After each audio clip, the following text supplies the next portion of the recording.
Good evening, everyone. Here we are. We are live. We got a few people in here already. Jade, good to see you. Very good to see you. Hello, everyone. So, we are here. We made it. Today is October 30th. Tomorrow is Samhain, Halloween. Yes. This year's flying by, people. It really is. I cannot believe it. Anyways, let's get through some announcements. We do have channel memberships, so if you'd like to support the channel, um, sign up for those. There's member perks. There's monthly spell workings for all the members.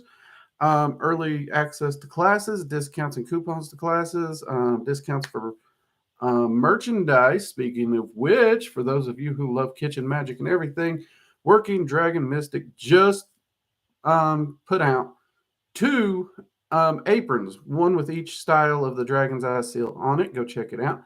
It will make a great addition to your craft. It's great for in the kitchen, right on the grill, or just keeping stuff on off you during your crafting projects. Also, great little gift for the holidays.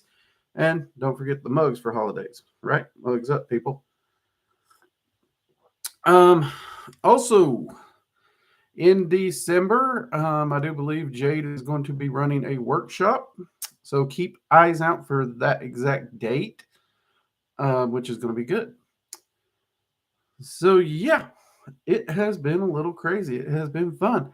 As to the Halloween art contest, we did get two entries sent directly to me.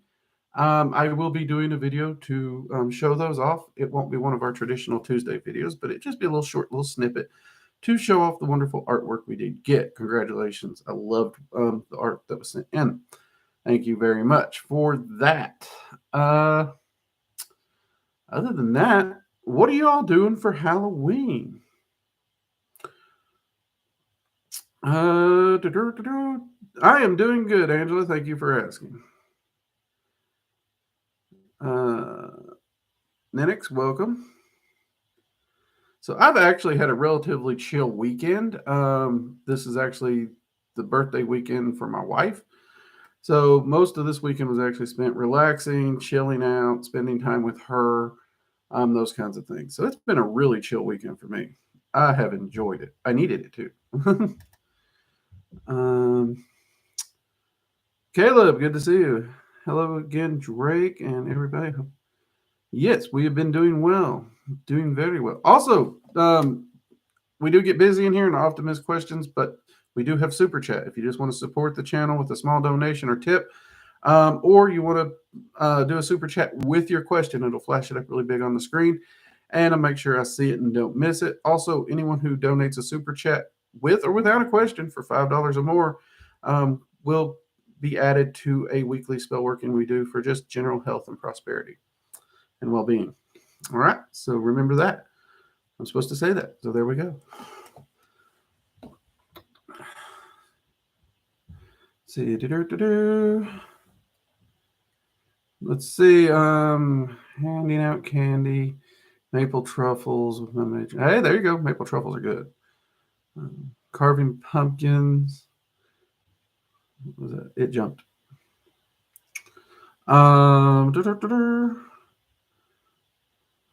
Wizard Warrior. Hey, good to see you.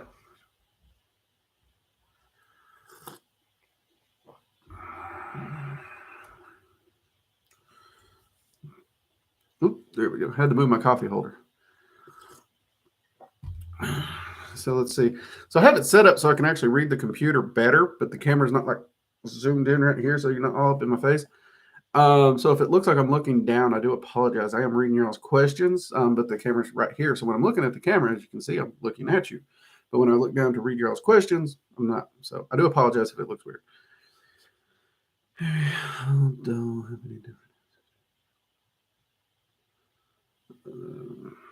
Oh yeah, the gilded community. Thank you, Jade.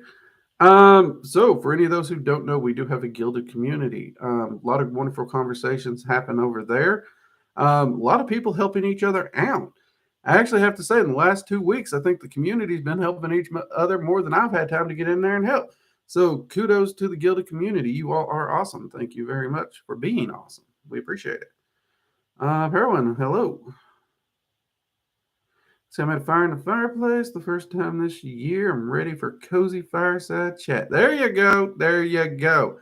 I love making a fire. I think that's one of my favorite things about going camping in winter is being by that fire. Actually, in the summer too. I'll be honest.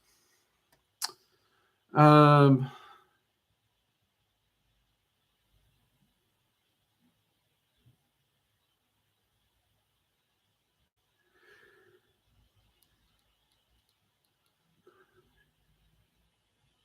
let's see, what is this? Solomon Son, first time in coffee hour. Welcome, Solomon. Mugs up to you. Glad you could join us.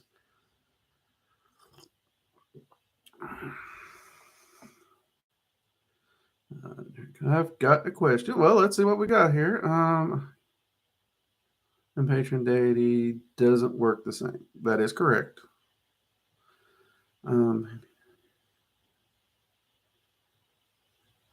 I got a Halloween party right now. A Halloween party at work right now. I'm cleaning. Hey, we got to do the house chores, right? We always do. You got to do the adulting. That's kind of what self mastery and all that's about. It's about maintaining every aspect there.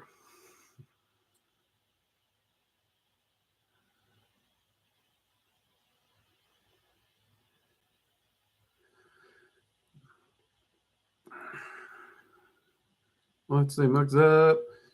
I recently watched a video on hedge witchcraft. I'm curious your thoughts.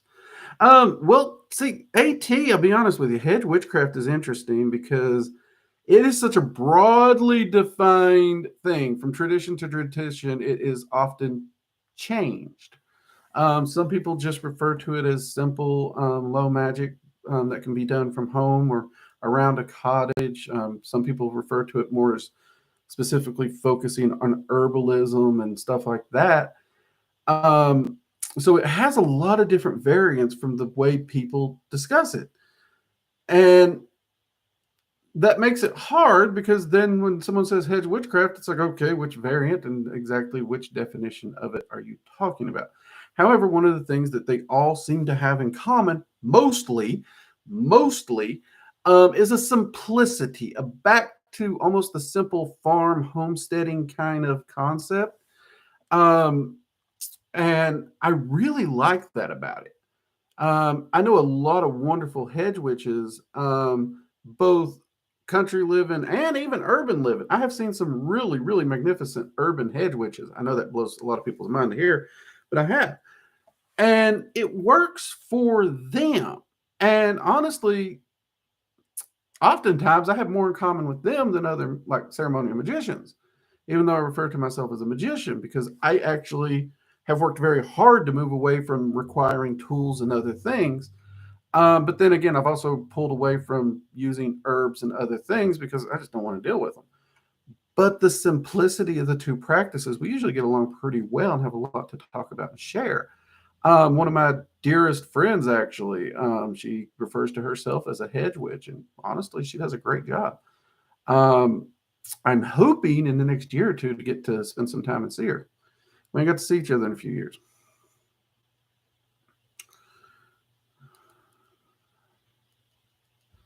I usually do movement meditation while cleaning and or crank up the music and karaoke. Not gonna lie. And I don't sing well, so it's probably a good thing no one's here to see it.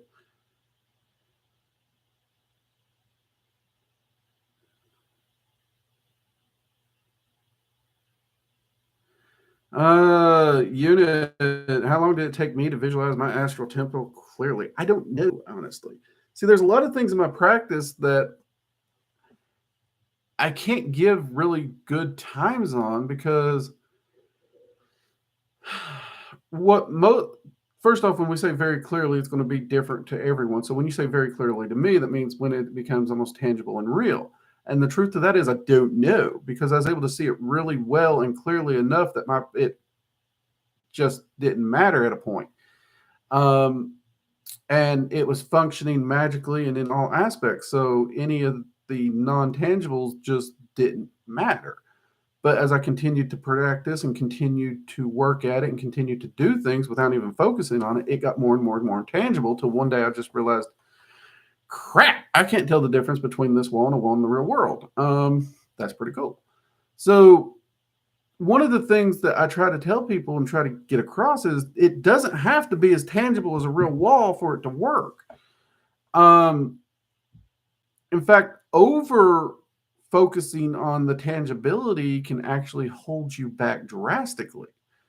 But I'll be honest, I really don't know. And I'd be afraid to give it a guess because part of me thinks it wouldn't be, it'd be too short. Because looking back, it's weird because there's a point like when I look back, there's the point where I got to the point where I was happy with it. It wasn't perfect, but I was happy with it. And I really don't remember where it switched over. So I'd only have to look back to there. And that's not an accurate time because there's a span in there. So I don't know.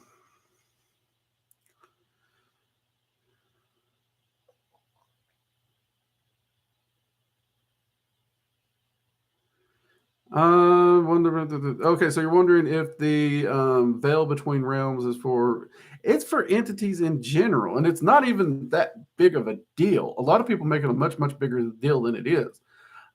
Entities can interfere with our world just as easily as anything.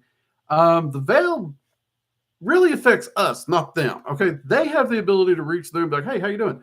Um, our limitations are what's more limited, not theirs. So it is easier for us in our arcane senses to pick up on things even untrained. Um, but yeah, it would, regardless of your beliefs on the veil, it covers all entities in general. Good question, though. Good question.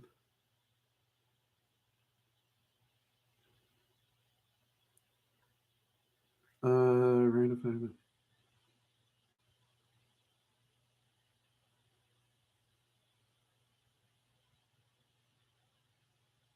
Oh yeah, dragons appear in unconventional forms all the flipping time. I know one person who her guardian essentially looks like that dragon Toothless from How to Train Your Dragon. I've seen pictures of him. I've never seen the movies. I know. Don't yell at me. You guys yell at me every time I say that. Don't yell at me. Um, I've seen dragons that essentially look like long, stretched out wolves kind of looking things. So I mean, they can definitely take on a non-standardized look. Um, when we talk about in general, European and Asian Ling, those are the general, and you can actually there's other aspects within that they can change. So, like the wolf dragon, let's use that for an example. I have seen a European version and I've seen the long, more Asian version. It's like, so yeah, dragons can pretty much mess with themselves however they want. And I have seen dragons who took on a kind of Lovecraftian look temporarily for different reasons. Though I do know one dragon that did work for a time with an individual, and that individual really connected with the philosophies and the literature and the writing style of Lovecraft. So, as a way to just gain that extra bit of connection, it would choose that styling. A lot of people are like, well, that scared the crap out of me. True. But, like I adore Edgar Allan Poe. Some people's like, I don't like that. That spooks me. So, personal preferences do come in there, and they will try to utilize that to help connect with us for sure. What does trance state? Trance state is difficult because it feels different for everyone. There is no singular, this is what it feels like. Um, and honestly, it's really hard to put it into words, even for me. I've been trying to figure out a good way to do it. But I mean, for me personally, I'm hyper aware of everything around me. And I'm hyper aware of, well, literally everything around me, and on both sides, both the physical side and the non-physical side of the planes. It's pretty wild. But at the same time, I mean, I'm like my body doesn't feel like, how do you put this? So during just trance, my body doesn't feel heavy at all to me. I can be in like the most uncomfortable position and suddenly it feels comfortable. But it doesn't fully feel weightless. It's kind of leaning to that weightless, but not quite there. But it is different for everyone, so it's really hard to nail that down.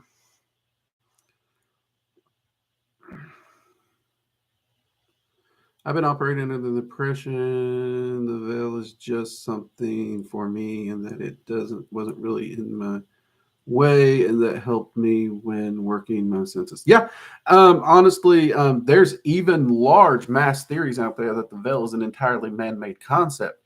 And honestly, in my research and looking at it, I kind of agree. And I know there's a lot of traditionalists whose heads just went, and that's okay. That's okay. You do hear, I called it a theory. And the veil as a philosophy, get over it. There's not a single person in the multiverse on the physical plane that can prove the veil exists in any shape, form, or fashion. Um, in fact, the similarities to what happens around Samhain and Beltane, I think it is, happens every day of the year because you hit what is also referred to as a psychic quiet. And when you consider those two times of the years and how the seasons are shifting, you kind of get that same kind of lull in people. So I can actually, I do understand, especially this time of the year, which seems to be the larger focus. Everything's a lot more quiet. We're starting to get into the longer nights, so things get quieter as winter gets darker and everything. People stay in more. People aren't out making as much noise. People tend to sleep more. So that's going to extend and increase that psychic quiet. It may not be a veil in the traditional sense it's taught in most cases. Um, and in fact, I thought that theory sounded a little wonky at first, but honestly, the more and more and more I look into it, the more and more I'm like, that holds a lot more water than I've first seen. And I might actually have to do a video on that. I might actually have to collect all my notes on that and do a video on it because I'm probably not explaining it well here. Yeah, but I hope that makes some sense, maybe, possibly. You all tend to understand me somehow, which that just means I found my people. Mugs up.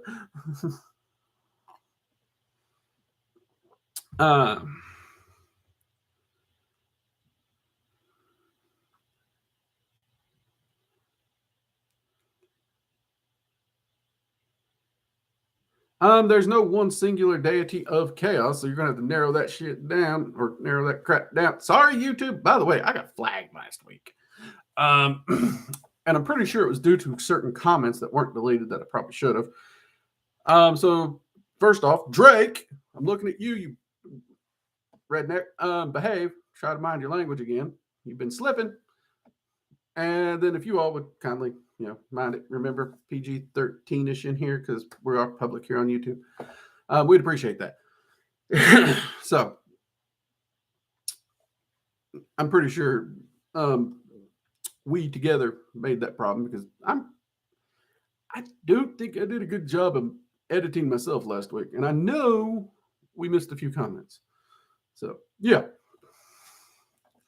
While astral projecting, do you lose sense of the physical body and physical reality? Yes and no. Depends on how deep into the astral projection you go. Most people starting out will not. Some people actually never do. In fact, there are people who can fully remain aware of their physical body, even going as deep as soul travel. They can go way past astral travel into soul travel and still maintain some connection to the sensations around their body. Is this a pro or a con? Really depends on the person. So, for example, if I am out and about traveling at a hotel and I'm going to do some soul travel work, I'm going to make a point to be aware of my surroundings. Okay. I just want to be aware because I'm a paranoid person. I don't trust people. I don't know if you're going to come in that room or what. So I want to be at least aware of my surroundings should anything shift or change. Or my neighbor down the hall started a freaking fire. People do stupid stuff. You never know. At home, I don't really worry as much about that. Most of the time. There are times, for example, I may need to do a working and my wife's at work. I'm waiting on a phone call or whatnot, so I need to be able to register that and snap back. Otherwise, if I know I'm free and clear, nothing to do, forget that crap. Disconnect entirely. Body, you stay over here. In fact, one of my favorite things to do when I was getting injured a lot and I was laid up and sore and hurting was like, just, got it. I did it again. YouTube, you didn't catch that. I would soul travel and just leave the body and the pain behind, and I'd go wander off and do my own little thing. Also, kind of works when getting a tattoo. I had a tattoo artist that he's like, if I'm not talking, I apologize. I'm just going to focus and try and get as much done as I can. And I said, that's okay. I'll just tap me on the shoulder if you need me. And I literally zoned out and did some soul travel work while he was doing tattoo work. It actually freaked him out that I could zone out so much. It kind of did. The whole like office was just amazed at that. But you gotta do what you gotta do. So yeah.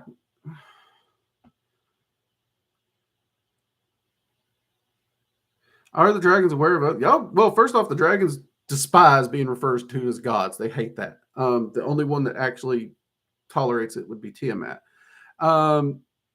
But yeah, they're aware of the other gods, and I can't think of a pantheon they don't work with. That's kind of the thing. That's one of the reasons I love dragon magic, because y'all know I like to play around and check in other things. And there's certain groups that's like, I don't want to work with these other people. Well, that would kind of hurt me, cut me off. So I do like working with dragons because they don't seem to have those limitations. I've not found a group of entities dragons don't work with yet. I always say yet because I'm still going out there. I'm still exploring. I'm still finding crap that, to my knowledge, ain't in a book on the planet Earth. So there's always the possibility. But so far, everything that's been recorded on Earth, they work with, to the best of my knowledge. Hope that helps.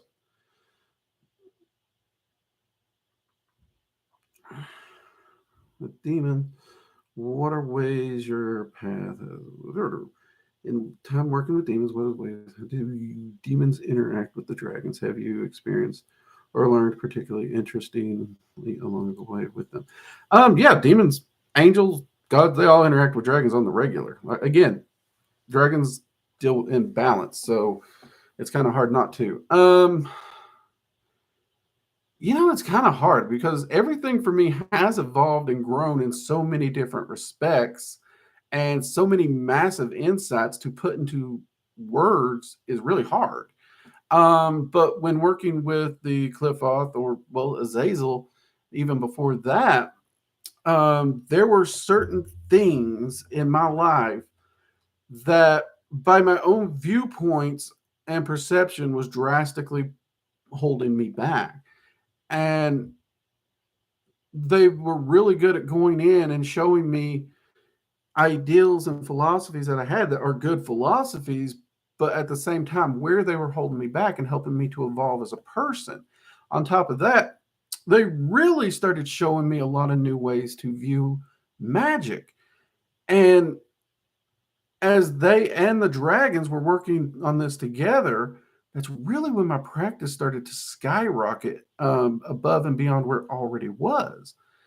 So, but it's just, they do this in subtle ways across the board that just magnifies everything, that it's hard to just nail down and say this thing, this one thing. Because it's like they're subtly giving you a larger view of everything. That's the cheesiest thing that I know, but that's about the best way I can put it. Usually I have a clever analogy. I still haven't figured a clever analogy out for that. I apologize.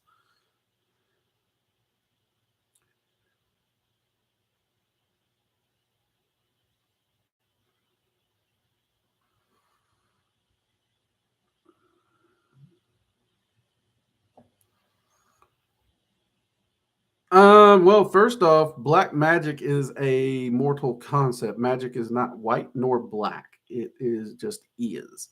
That would be one thing. And in voodoo, they fully understand this actually very well. Voodoo, however, is also a initiatory practice. And as I've always said on this channel, we do respect that. And Though voodoo does have its unique methods and traditions, which, due to it being initiatory, I do not teach on this channel. I was blessed to be initiated in it, but at the same time, I've never been given the all clear to teach it here, so I'm not going to. But yeah, I mean, at the end of the day, magic is magic. It's what does the person do with it? What is the morality of the person that matters? You can literally harm people with white magic. You can use healing to cause more harm than most of your other curses. You really can.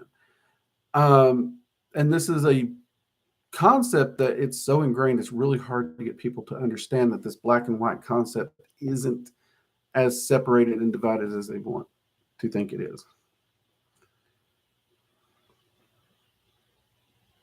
Let's see. Okay, I'm going to try this one. Okay, if I butcher this, I apologize, but I really want to try this. Ayana Raluca Popa, is that it? I apologize, my southern makes some names hard, but I really like the looks of that name. And thank you very much. I am glad you enjoy it. It's Romanian. Oh, I should have seen that. I cannot do a good Romanian accent. I sound worse than Bela Lugosi. I'm not even going to lie about that. So that I'll never get that one right.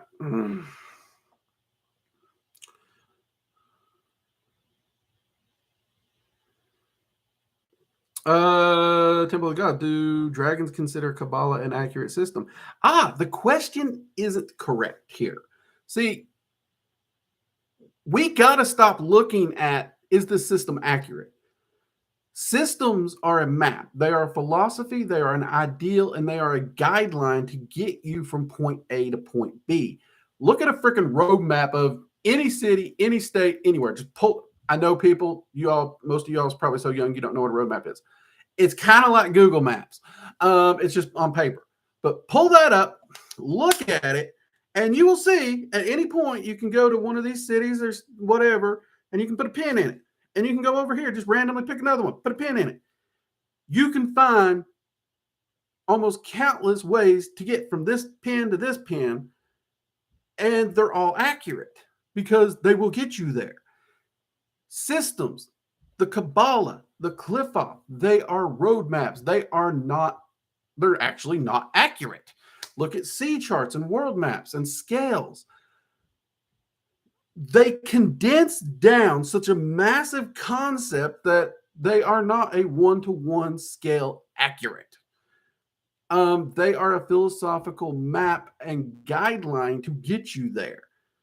Kind of like the difference between satellite GPS and a pirate map that gives you vague sort of descriptions like head to the island shaped like a woman, locate the rock shaped like a turtle, go 5 paces, turn left, go another 200 paces to the crossed coconut trees, turn right, and go 72 paces toward the swimming parrot.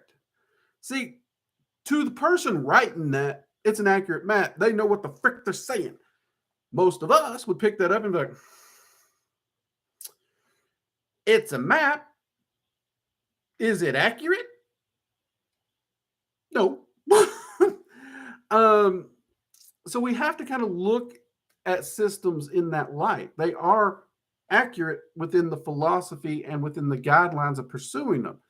I have pathworked the Kabbalah. I have pathworked the Tree of Life. I actually enjoyed it quite a bit.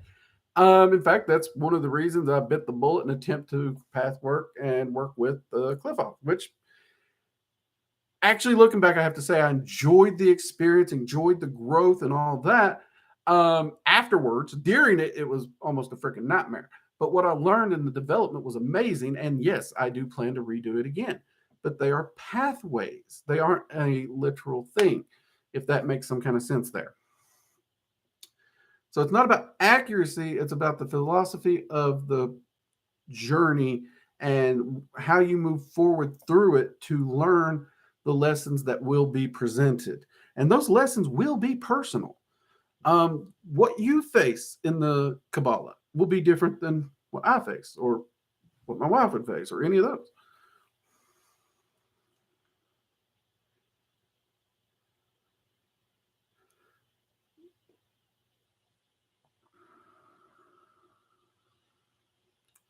See, I used to look at Atlas for fun in the car.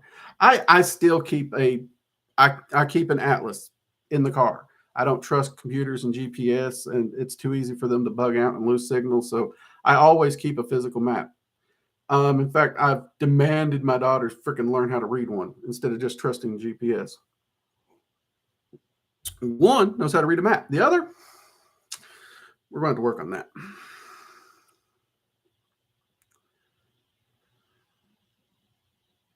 Well, at least I didn't do the work. So thank you for that. Thank you for that. And again, I am a Southern magician. I do not try to hide my Southern. I am proud of my Southern, and I'm proud of my culture and Southern hospitality and Southern cooking. Let's be honest, it's pretty freaking amazing.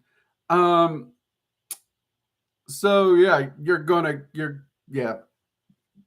a Southerner. Just like if you were to visit me, I wouldn't want you to hide your accent. I wouldn't want you to change. Would you and I maybe have a difficulty with that? Because sometimes accents are thick, you have trouble, but I would still enjoy that conversation. I got a lot of people up in here from Romania. Mugs up to y'all. I actually have quite the following from. I've gone global. I'm continental. I don't know what to say about that. Who knows? Maybe I'll be as big as Jeff Foxworthy one day. I doubt it, but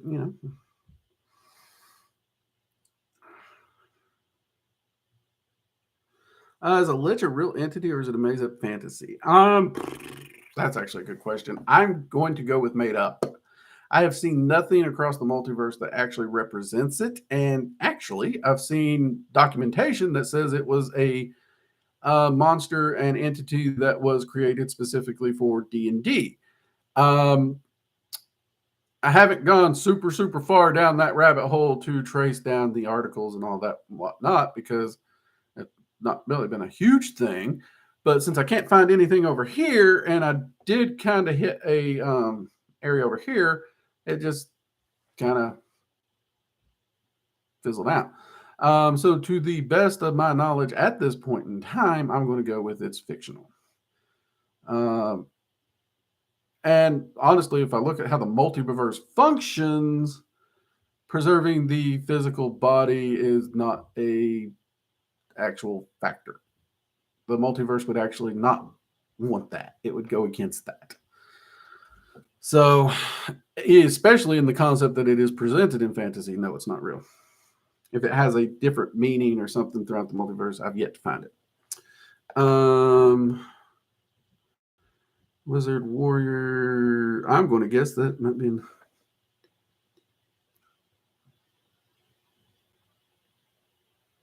Okay, yeah, okay. You started speaking some Romanian. Okay, yeah. I do recognize some of that. Interestingly enough. Oh, yeah, I know. We're just cranking right up there, aren't we? It is amazing. It is amazing. We got the subscribers just keep growing and growing, and they jump. I'm noticing my videos tend to be, I don't want to say seasonal, almost inspirational. And I don't mean I'm the inspirational one. It's like there's these little pockets where people need information, and that's when they find them. It's not like just the normal flows of some of these more trendy channels. So the channel gets spikes. We have a steady flow, which is not the biggest flow, but we have a steady growth, which is amazing. I'm so grateful for that. But then we have the huge spikes. Guys, I think we need to start looking for 25K. I mean, it's at that point where small celebrations aren't really the thing anymore. We need to start looking at 25K, 50K, and 100K and be planning out what the flip we're going to do when we get there. Many of y'all know that you've been here since the beginning. It's been a wild ride. And I can actually say I am getting better on camera. I really am. I mean, when it's there and I think about it, I get nervous. Don't get me wrong. I do get stumbly on here, but uh, I am. The camera is not the thing anymore for me. It's not really the obstacle that it used to be. I've made a lot of growth there. In fact, now you guys even know I'm trying to improve certain things techie wise, and y'all know tech don't like me. Um, so yeah, you all who have been here since the beginning and joined or even came here tonight, you all and me, we got to start looking at those bigger numbers, those small steps, the small channel. It's weird to say this, we outgrew them. We really did. It's freaking amazing.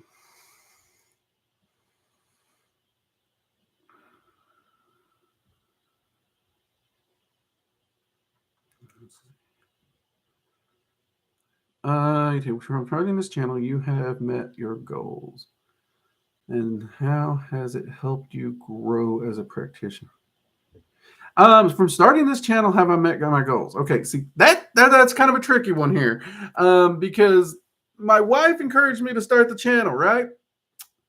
I didn't think it would go. I didn't think I'd get subscriber 1, much less subscriber 10 or 20 or 11K.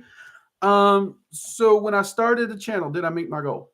I'm not sure I had one next to an attempt to share information. So that, yeah, I hit that.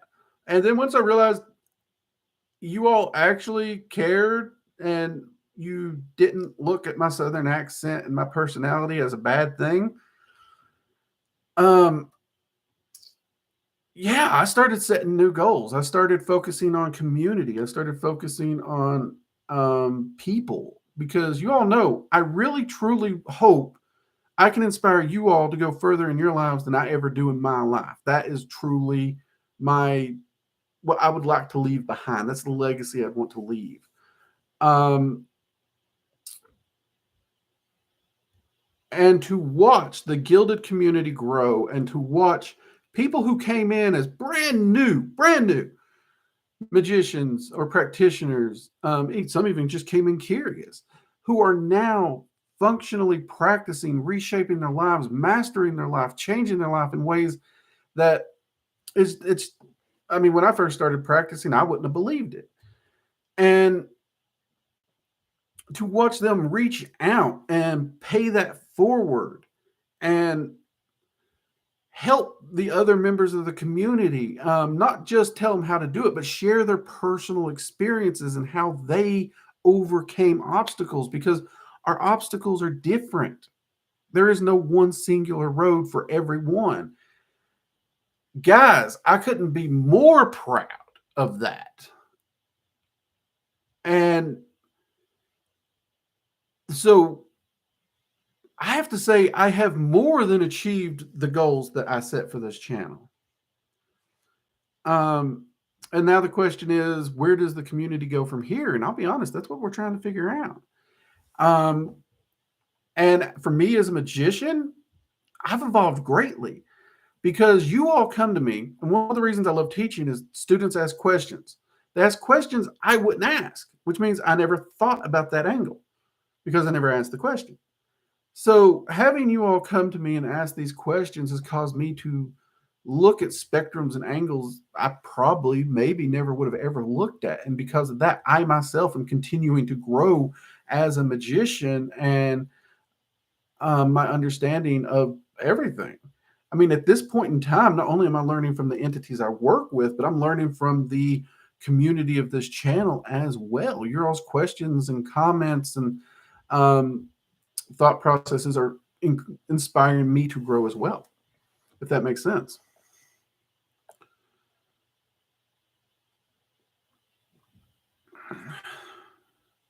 Hope more people come to the gilded community. It's a nice chat with similar-minded folk. Yeah, Jade posted the gilded link earlier. Jade, if you want to drop it again, feel free. If you're chasing your kids, I understand. Let's see. Kayla, I'm from Tennessee. Hey, I'll be honest. Tennessee's on my list of states I'm considering retiring to. Not gonna lie. I love the Appalachian Mountains, the forest, and the lake areas around here. Well, around there. I'm not actually in Tennessee right now. But I don't want to retire here. I don't want to retire where I'm currently at. Not a big fan of that. Drake, I wanted to ask what's your take on elemental spirits, or if you know some examples like gnomes, salamanders, and sylphs. Okay, that's actually an interesting one, Karma, because you're right. We do have a lot of people who use the terms gnome, salamanders, and sylphs to represent elemental spirits. And it really depends on the point of view, because most gnomes and sylphs and stuff I've met are more aligned to the Fey realm. So I really wouldn't view them as an elemental spirit as much as I would view them as a Fey, though they are aligned with the elements as well. So to me, when I think of elemental spirit, I think of a denizen of the elemental plane directly, not a Fey that is aligned with an element. Just like I don't view dragons as elemental spirits because they're not a denizen of the elemental plane directly. So it's one of those things where, depending on the tradition, depending on the definition, these words are getting used differently. In some places, these words are used to talk about Fae and the small folk. In some, they're used to talk about elemental spirits. So I would ultimately, in my understanding of the ones I've met, they don't really mind being referred to as an elemental spirit. They don't mind if you call them that. So really just at this point, almost a matter of preference. Just like any entity, if you're working with them, be respectful.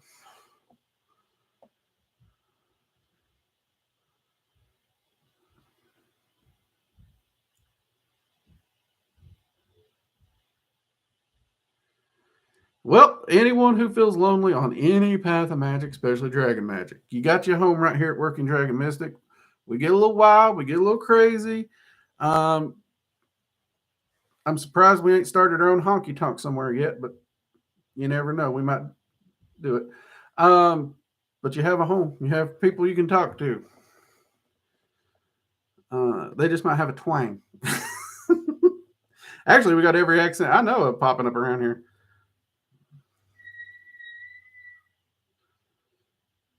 Your account was what stood out and kept me watching the first video. Awesome accent. Cool. Yeah. You know what? I've had a lot of people who actually have complimented my accent, which that's something. You know what? That's something I should say. When I first started YouTube, I think I tried to hide my accent without knowing it. I really do. I go back and watch some of my older videos, and I wonder. I do. I don't know if it was me being stiff and afraid of cameras, or if I was afraid of people would see a Southerner and judge me. Because you all know I don't like politics. I don't like judgmental BS, that kind of stuff. So I don't know, but I do know as I got comfortable on camera, as I got comfortable talking with you all, especially through the live streams.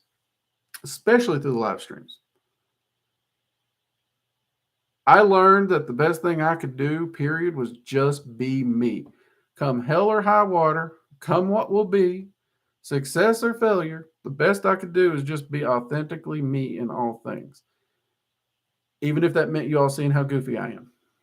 And my accent, I slowly saw it coming out more and more in videos, and my little Southern proverbs, as some people call them, started coming out more and more. I don't know if it counts as a proverb, but that's what some people's called it. I just kind of view it as my window on the world.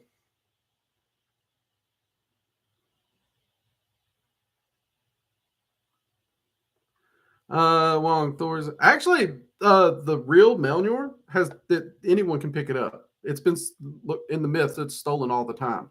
Marvel's the one who put the limit on whether or not someone can pick it up. So yeah, if you work with Thor, he will totally let you target practice with the hammer. He loves to do it.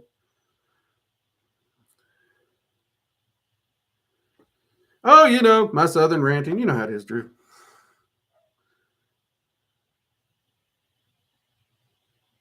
Let's see. see, why do I hold in?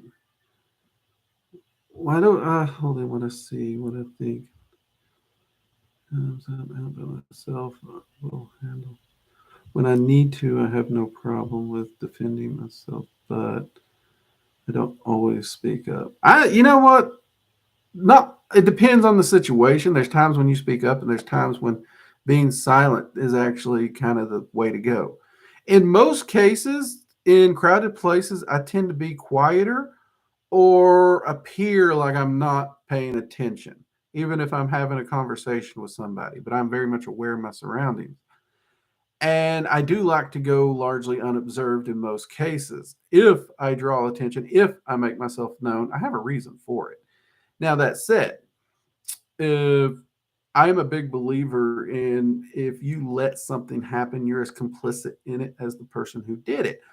So I have a hard time not speaking up at certain times, but there's the right time to speak up, and then there's a time when you can actually escalate the situation or devolve it worse. So there is kind of a wisdom that goes there. So you need to examine the cause and effect and the reason. If it's you just don't want to speak up, you're just bottling up who you are, I would work on that. I would. Because y'all see, I cut loose on here, and you see how goofy I am. That's me. This is who I am. This is what my wife has to live with. Actually, you all see a better behaved version than what she has to live with, but she still loves me, so that's okay. So yeah, try to be authentically you, and if authentically you is quiet, that's okay. If authentically you has something to say it. Let's see. Oh crap, we jumped. Let's see, Southern Alabama checking in. Hey, mugs up to you.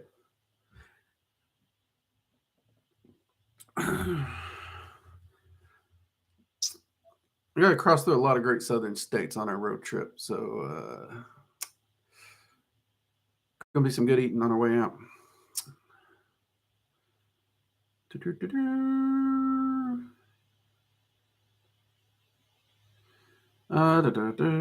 have born and raised. The southern accent has always had a charm. It's like listening to a British person teach about nature too. Okay, I know, I get what you mean. No, I've actually been told that it's like on the West Coast, everybody's like they think the Southern accent feels intellectual to them and is very charismatic and comforting. And I mean, the first time I heard this, I was like, intelligent. I grew up in the hollers. You ain't seen the people I know. But at the same time, looking back, it's like, you know what? Those hillbillies had a wisdom that most people will never know. They really won't. And I'm glad I took the time to know them and learn from them, because as crazy as they might be, they were pretty wise. Most of my family is from Kentucky, but they live on the border around Middlesbrough. I know exactly where you're at, mate. I know exactly where you're at. I actually grew up around London, Corbin, Barberville, that Tri-County area right there, right in the Cumberland Gap. That's literally where I grew up. Most of it was spent back in Corn Creek.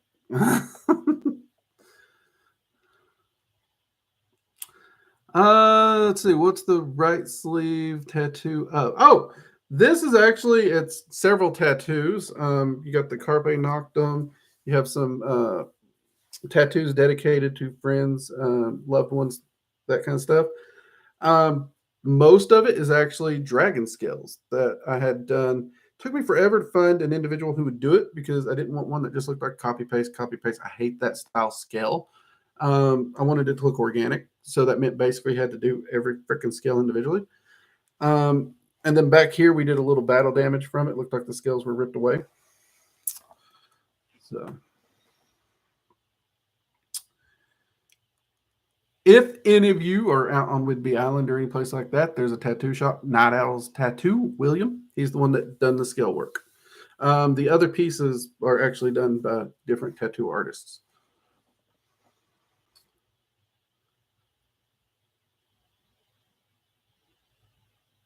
Most of them, I'll be honest with you, when it comes to my family and the people around me and whether they approve or disapprove of my spiritual studies, it's kind of like, screw you, I don't care. And they've really learned it. Um, like this last visit, they didn't question it. They just stopped questioning it. And it's weird too, because no matter where I go, even like my neighbors or everything, they're just like, okay, that's you. I do not get that from people anymore. I guess they just realize he ain't gonna listen. He's gonna do him. I don't know. Maybe I'm hanging out in the wrong parts. Maybe it's isolated. I don't know. It's gonna be interesting, but I actually got more judgment on the West Coast than I ever got here in the South, which before I moved out west the first time, that seemed backwards because I was always told the West Coast was accepting and the South was not. So,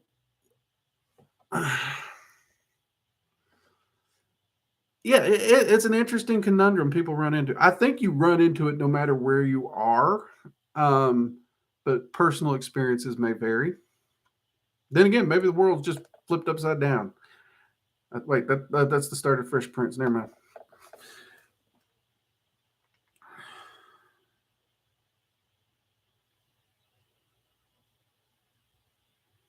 Let's see what does my family think of the channel with 11.5 thousand followers? My mom is actually proud of me. She really is. She doesn't understand what I do, and in fact, what I do scares her sometimes. Like she will ask, and then I'll start to answer her questions. She's like, "No, stop! I'm gonna have nightmares." Um, but she is proud of me. She is proud of the work I'm doing, and she actually can see that I'm helping people. And she's like, so to her, even with her Christian background and everything, to help your community and to help people, and that concept of giving, um, that's important to her. And that's actually, she kind of raised me in this mentality. You shore up yourself, you build yourself up, and then you give of your abundance to your community and help others. And do what you can to help others. And she sees me living that. So she's actually pretty freaking proud. Um, I've had to do ancestor work with my dad because he passed away before the channel started. Um, but he's very proud of what I'm doing too because he sees me embracing me, that fun loving, that cheerful side that he loves so much. Because there's this like serious, grumpy Drake side that really was the facade I put forward for so long in so many places. Um, Teaching actually kind of helped me bring that facade down because instead of keeping people at a distance, I really had to connect with people and, well, I had to be human. Let's be honest. So he's proud of what I'm doing and proud of me making that step out to connect. Um, yeah. My sisters, they don't understand what I'm doing, but they're proud of me.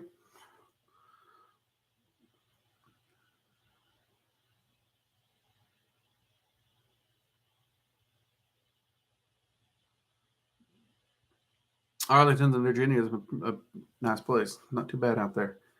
Don't know I'm gonna live there. Not bad.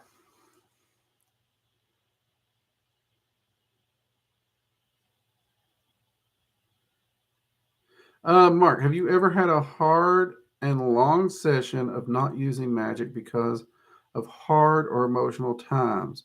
Was there guilt or not? Okay, actually, Mark, this is one I have not had.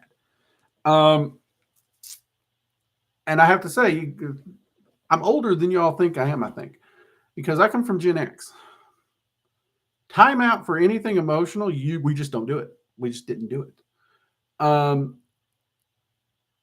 Which has weirdly kind of helped me in magic.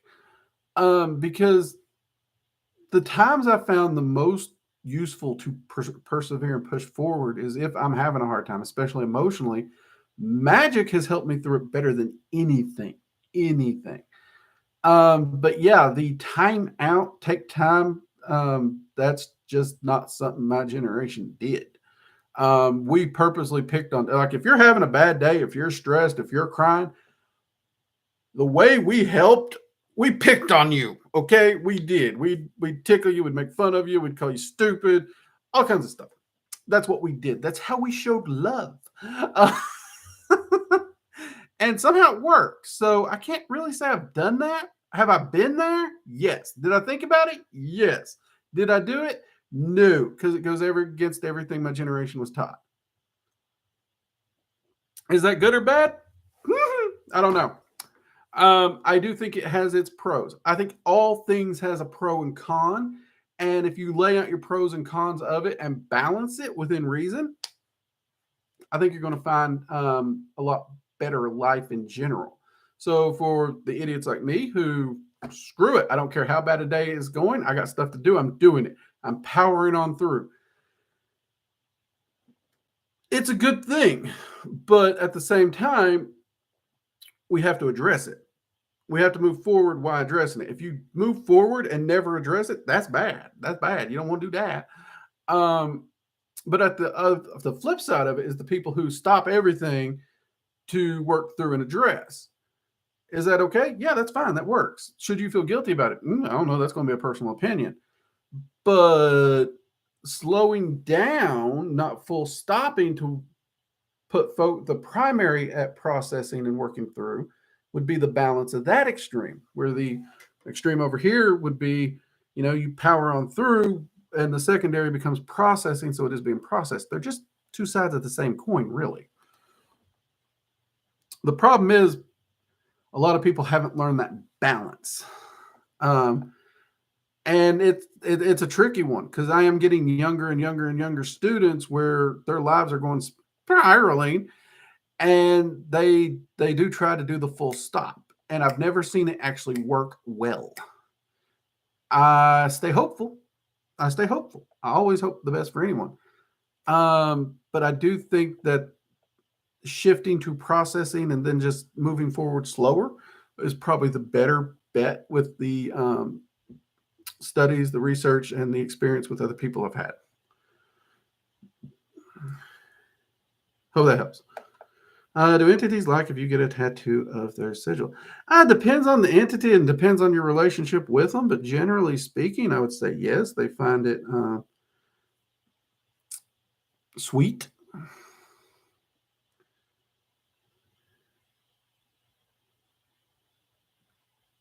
What are some more areas of the magic and you want to explore in the future? Okay, that's actually a cool question. Be honest with you. I want to get back deeper into soul travel, like teaching here on YouTube. We focus on the physical stuff, the sigil magic, the candle magic, the dragon magic, the very here and now. And those are important. Don't let anyone tell you they're not. Because in order to help my community, I had to build myself up physically. Okay? I was living in the red. You can't help squat when you're living in the red. You can't. Instead, you're a burden on everyone else around you. Didn't like that point in my life. Don't ever want to be there again. So I very much put a large focus on building up wealth, prosperity, and health. And that has allowed me and the wife to get to where we're at now. Are we rich? No. Are we comfortable? Yes. Are we happy? Really? Yeah, actually we are. We're very happy. But we are still growing because we still have stuff we want to do.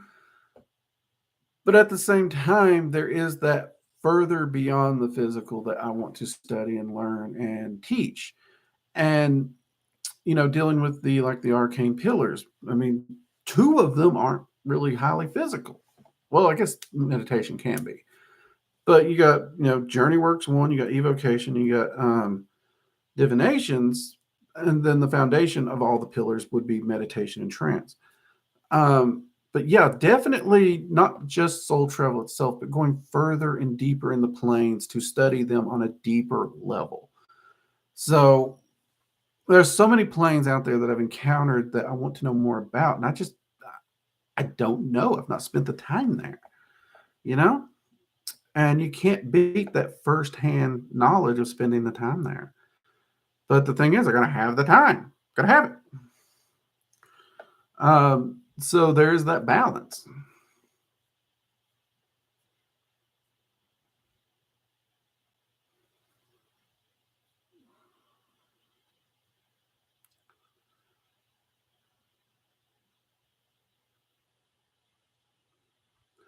Uh, JB, that's going to be a hard one because shadow work is all about getting that unstuck.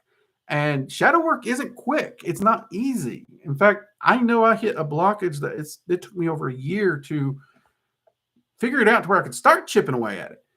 Um, if you want quick and easy, Magic's not the right path because when it comes to shadow work and growth, you're going to constantly going to hit one of these blockages. Um, and it takes a lot of time, and they're not just going to hand you the answer because if they just hand it to you, you don't actually gain the knowledge and wisdom that's going to cause that growth. Um, it's kind of like beating a video game with a cheat code. You didn't beat the game. You saw the ending, but you didn't beat the game, and you still don't have the skill set to beat the game. So, what to do? Keep working at it. Keep meditating. Keep working with the entities that you work with. Keep utilizing the techniques in your path. Um, Seek the wisdom on it. It's going to take time. It can. There's no doubt. Like I said, I've had them. I can think of one blockage that even took more than a year. Um, but slowly but surely over time, you just keep peeling that onion layer back, and you do grow. All right, Jade is throwing clocks at me, so we are going to have to get going. Yep, everybody's already crying because they saw Jade throwing clocks at me. Let's see. Da-da-da-da.